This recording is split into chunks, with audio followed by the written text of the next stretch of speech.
Sanoatda yuqori ulushga ega bo'lgan konchilik sohasining o'ziga yarasha mashaqqati bor. Ularning zalvorli mehnati va og'ir sharoitdagi faoliyatini alohida e'tirof etish lozim. Navoiy viloyatida konchilik va metallurgiya sanoati xodimlari kuni nishonlanib, ularning sohani modernizatsiya qilish va innovatsion rivojlantirish borasidagi ulkan yutuqlari alohida ta'kidlandi.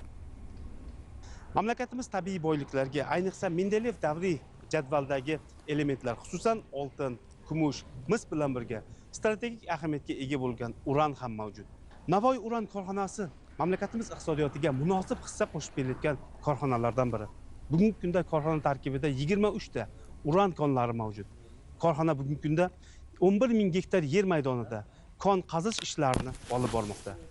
Qizilqum cho'llarida uran zaxiralarini izlab topish va uni sanoat usulida ishlab chiqarishni yo'lga qo'yish bo'yicha yangi davr boshlangan. Ayni paytda Navoiy uran korxonasi jamoasi tomonidan sahrodagi qumlar bag'rida yotgan uran zaxiralarini zamonaviy texnologiyalar yordamida amalga oshirilyapti. Shu boisdan korxona ulkan natijalarga erishib, nafaqat milliy, balki xalqaro miqyosda ham o'z nufuzini oshirib bormoqda. Bugungi kunda korxona qator xorijiy hamkorlar bilan samarali loyihalarni amalga oshirmoqda. Geologiya qidiruv, qazib olish va qayta ishlash jarayonlarida eng ilg'or texnologik yechimlardan foydalanilmoqda. Raqamlarda amalga oshirilgan ishlar yaqqolroq ko'rinadi. E'tibor bering, joriy yilning birinchi choragida korxona tomonidan qazib olish ishlarini jadallashtirish maqsadida 24 ta burg'ulash uskunasi xarid qilinib, ishlab chiqarishga joriy etildi.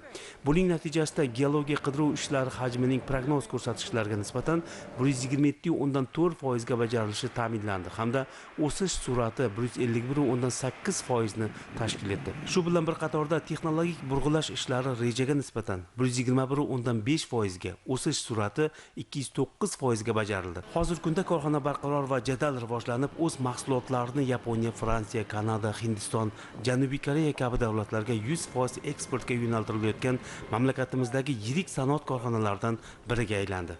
2024-yilda Uran va noyob metallar geologiyasi ilmiy ishlab chiqarish markazi tomonidan jami 50 ga yaqin geologik qidiruv ishlari olib borildi. Ushbu ishlar natijasida 1,5 million pagonometr burg'ulash ishlari bajarildi va uran zaxirasi rejaga nisbatan karraga oshirildi.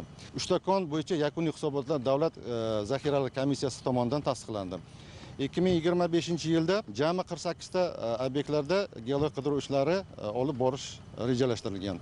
E'tiboringizni yana bir ma'lumotga qaratamiz. Joriy yilning mart oyida Fransiyaning Parij shahrida Jongeldi konida uran ishlab chiqarishni yo'lga qo'yish va boshqa qo'shma korxonalar doirasida geologiya qidiruv ishlarini jadallashtirishga qaratilgan bitim imzolangan. Ushbu bitim tomonlarga o'z resurslari va tajribalarini birlashtirgan holda loyiha uchun innovatsion yechimlarni ishlab chiqarish imkonini beradi. Aprel oyida esa korxonaning kelajagi uchun muhim bo'lgan ESG reytingi qo'lga kiritildi. Sustainable Fitch reyting agentligi tomonidan ESG reytingi 3-darajasida 55 ball ko'rsatkich bilan baholandi.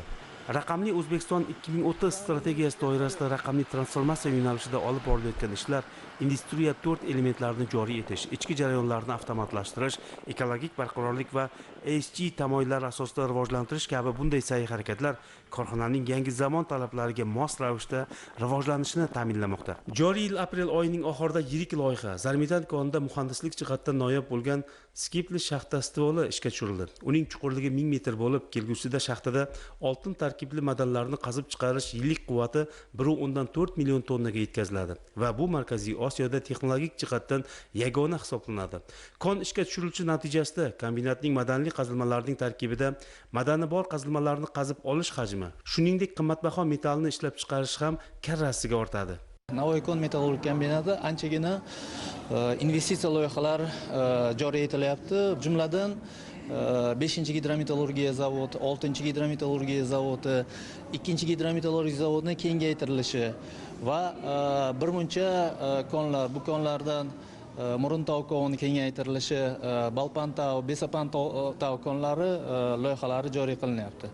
Bu loyihalar doirasida ishlab chiqarishda raqamlashtirish joriy bo'lyapti. Ishchi xodim 24 soat texnologik jarayonni boshqarib turishga qiynaladi. Bunda raqamli texnologiya 24 soat sutkasida har bitta jarayonni nazoratga olib boradi va boshqarib turadi. Ishlab chiqarishda 100% avtomatik tarzda nazorat bo'lgandan keyin sifat ham oshadi. Ma'lumki, may oyining 3-yakshanbasi konchilik va metallurgiya sanoati xodimlari kuni. sana munosabati bilan Navoiy shahridagi Farhod madaniyat saroyida o'tkazilgan bayram tadbirida sohada amalga oshirilayotgan islohotlar va erishilayotgan natijalar xususida so'z bordi. Tantanada Navoiy kon metallurgiya kombinati va Navoiy uran davlat korxonasi jamoasi bayram bilan qutlanib, sanoat sohasini modernizatsiya qilish va innovatsion rivojlantirish borasidagi ulkan yutuqlar alohida ta'kidlandi. Mazkur jarayonda o'zining halol mehnati bilan boshqalarga namuna bo'layotgan kombinatning bir guruh mehnatkashlari rahbariyat tomonidan esdalik nishonlar va faxriy yorliqlar bilan taqdirlandi. Bizni kamtarona qilingan mehnatimizni yuqori baholab, mana bugun ko'krak nishoni berishdi. Bundan nihoyatda xursandman. 2003-yildan beri mana shu Navoiy uran korxonasi geotexnologiya konlarida o'z xizmat vazifamni olib borganman. O'sha yerda ishlaydigan texnologlar, muhandislar bilan birgalikda biz mana shu ish faoliyatimizni olib boramiz. Albatta bizning ishimiz qishning sovug'i, yozning issig'iga qaramasdan oldimizga qo'yilgan rejalarni ortig'i bilan bajarib kelyapmiz. Tantana davomida xonandalar va madaniyat saroyi badiiy jamoalarining ona vatanni va sharafli kasb sohiblari bo'lgan konchilarni ulug'lovchi kuy-qo'shiqlar va raqslar barchaga bayramona kayfiyatni ulashdi.